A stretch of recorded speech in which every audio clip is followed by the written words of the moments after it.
On a primitive Earth, the muck that we call the primordial soup is where chemical reactions would eventually create life.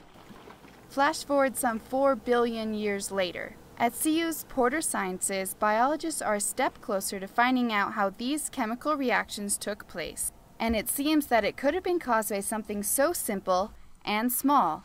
That was the surprise. So we actually engineered a tiny thing.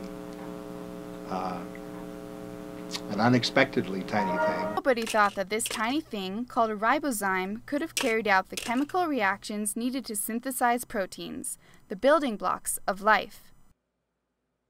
Ribozymes are a form of RNA, or ribonucleic acid, ordinarily composed of hundreds or thousands of structural units called nucleotides. This one is only 5 nucleotides long, so this is much, much smaller than any of the other RNA enzymes that have been found either from life or that have been synthesized in the lab. They are seeing something that hasn't existed on Earth for 4 billion years, might be able to explain how life got started.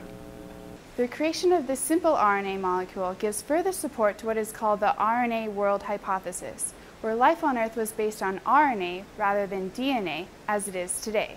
This RNA world may have led to the first life on Earth that underwent Darwinian evolution. Nearly every cell of our bodies contains DNA, the molecule that carries genetic information from one generation to another. In the RNA world, this genetic information was stored in RNA molecules. So we work around that general idea that RNA, did something pretty awesome, back in the very early days of biological evolution. This tiny molecule is helping us take big steps towards our understanding of life's origins. Ellie Collins, News Team, Boulder.